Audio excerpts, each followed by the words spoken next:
সুপ্রিয় শিক্ষার্থী বন্ধুরা, আসসালামু আলাইকুম। প্রথমে এমএস শামীম স্যারের পক্ষ থেকে সবাইকে স্বাগত। আজ চতুর্থ শ্রেণী 2026 সালের গণিত বইয়ের 153 এবং 54 পৃষ্ঠার সমাধান দেওয়া হলো জ্যামিতির অংশে। প্রথমেই এখানে আছে যে গ্রাফ পেপারে সমান্তরাল রেখা আঁকি এবং এদের মধ্যবর্তী দূরত্ব নির্ণয় করি।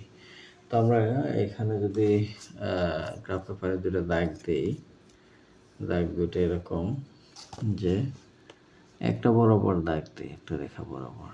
আমি লাল কালিতে দাগ দিচ্ছি এজন্য যে তোমাদের বোঝার সুবিধার্থে। পেন্সিল দিয়ে দাগ দিলে অনেক সময় ভিডিওতে বোঝা যায় না, তার জন্যে। তো এখানে আবার একটা দাগ দিই।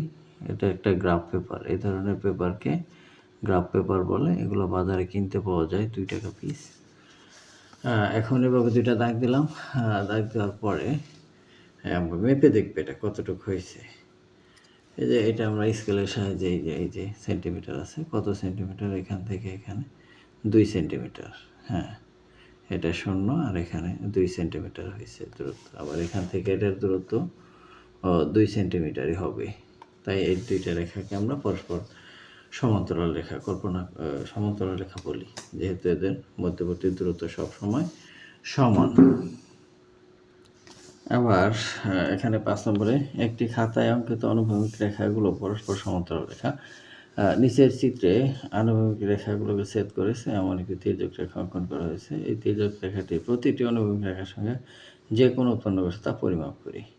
এখন এখানে আমরা চাঁদার সাহায্যে এই যে এই রেখা, প্রত্যেকটা রেখা সমান্তরাল, তা আমরা চাঁদার সাহায্যে এই কোণগুলো পরিমাপ করতে পারি। তবে একটা কোণ পরিমাপ করলে আমাদের যথেষ্ট, কারণ হচ্ছে যেহেতু সবগুলো রেখা সমান্তরাল এবং এই রেখাটা তাদেরকে ছেদ করে গেছে, তাহলে এই সবগুলো রেখার কোণের পরিমাপ একই সমান হবে। যেমন এই কোণের পরিমাপ যা হবে এটার তো পরিমাপ তা হবে। এইগুলোকে বলা হয় অনুরূপ কোণ। অর্থাৎ তোমরা উপর ক্লাসে গেলে এই জিনিসগুলো পড়বে যে অনুরূপ কোণ কাকে বলে। একই পাশে যে একই দিকে কোণ থাকে সেগুলোকে অনুরূপ কোণ বলা হয়। আবার এইটার বিপরীত, এইগুলোকে বলা হয় বিপ্রতীপ কোণ। আমরা চাঁদার সাহায্যে মেপে দেখি একটা কোণ কত ডিগ্রি হয়েছে। আমরা এটার সাথে এই 0 বরাবর মিশাই। এই যে 0 বরাবর এটার সাথে মিশালাম, এই বিন্দুর সাথে এই বিন্দু মিশে 0 বরাবর মিশানোর পর দেখি কত ডিগ্রি।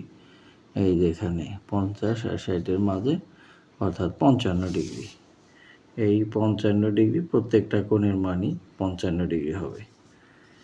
এটাই হচ্ছে এটার সমাধান। এবার 6 নম্বরে চলো চাঁদার সাহায্যে একটি রেখার উপর আরেকটি লম্ব রেখা আঁকি।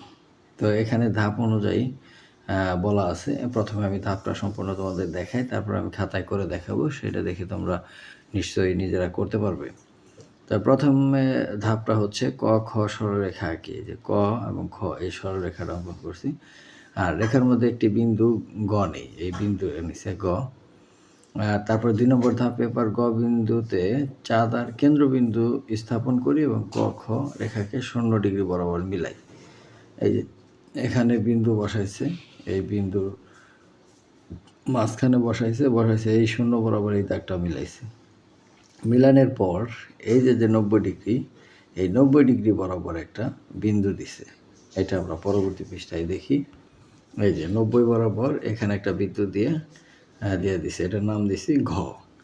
এখন চতুর্থ ধাপে এসে এবার চাঁদা সরিয়ে গ এবং ঘ পর্যন্ত সরলরেখা টানি। এই গ এবং ঘ এই রেখা স্কেলের সাহায্যে এখানে একটা রেখা টানি। রেখা টানার পর এটা হলো ধাপ 5। এবার চাঁদা বসিয়ে কোনটি সঠিকভাবে আঁকা হয়েছে কিনা তা যাচাই করি। এবার আবার চাঁদা বসায় দেখলাম যে এই রেখাটাই বরাবর গেছে এবং এই রেখাটা 0 বরাবর গেছে। সো এই কোণটার মাপ হয়েছে 90 ডিগ্রি। একেই বলা হয় সমকোণ। এবং চাঁদার সাহায্যে এটা আমি খাতায় তোমাদের করে দেখাচ্ছি। এবার প্রথমে আমরা একটা চাঁদা নেই, এই চাঁদাটা নিলাম, আর একটা স্কেল নেই। স্কেলের সাহায্যে আমরা একটা দাগ দেব। এই দাগটা পরিমাপ নির্দিষ্ট দরকার নাই, আমরা একটা দাগ দিব। সোজা করে একটা দাগ দিলাম। এইটার নাম হচ্ছে ক এবং খ। এটার নাম ক আর এটার নাম খ। দেওয়ার পর আমরা এখানে মাঝখানে একটা বিন্দু দিলাম।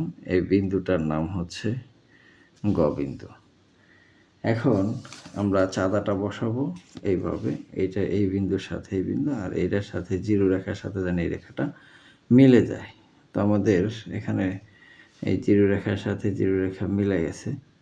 মিলে যাওয়ার পর এই এখানে 90 ডিগ্রি আছে, 90 ডিগ্রি বরাবর একটা বিন্দু দিলাম। এই 90 ডিগ্রি বরাবর একটা বিন্দু দিলাম। বিন্দু দেওয়ার পর এটার নাম দিলাম হচ্ছে ঘ। এখন চাঁদাটা সরাই। চাঁদা সরানোর পর এখন এই গ আর গ দাগ দিই। গ আর গ সুন্দর সোজা করে এখান থেকে এখানে একটা দাগ দিই। দাগ দেওয়ার পর যে রেখাটা হয়েছে আগে আবার পঞ্চম ধাপে যেটা বলা আছে আবার এই চাঁদাটা বসায় দেখি যে ঠিক মতো বসছে কিনা। হ্যাঁ, ঠিক মতো বসছে। সুতরাং আমাদের চিত্রটা সঠিক হয়েছে। এই যে চিত্রটা 90 ডিগ্রি বরাবর এবং এটা 0 ডিগ্রি বরাবর মিলে গেছে। তাহলে আমাদের এটা কি হয়েছে, 90 ডিগ্রি হয়েছে। আমরা এইভাবে এখানে একটা চিহ্ন দিয়ে দিতে পারি এইভাবে। এটা হলো 90 ডিগ্রি চিহ্ন। এটা 90 ডিগ্রি। এর আর এক নাম হচ্ছে সমকোণ। এটা যে 5টা ধাপে সম্পন্ন হয় তা তোমাদের দেখানো হলো। তো শিক্ষার্থী বন্ধুরা, এই 2 পৃষ্ঠায় এগুলোই ছিল। দেখা হবে পরবর্তী পৃষ্ঠার ভিডিও নিয়ে। সে পর্যন্ত সবাই সুস্থ থাকবে। ধন্যবাদ সবাইকে। আমার চ্যানেলটি এখনও যারা সাবস্ক্রাইব করনি সাবস্ক্রাইব করে পাশে থাকবে যেন প্রতিটি পৃষ্ঠার ভিডিও তোমরা সহজেই পেতে পারো।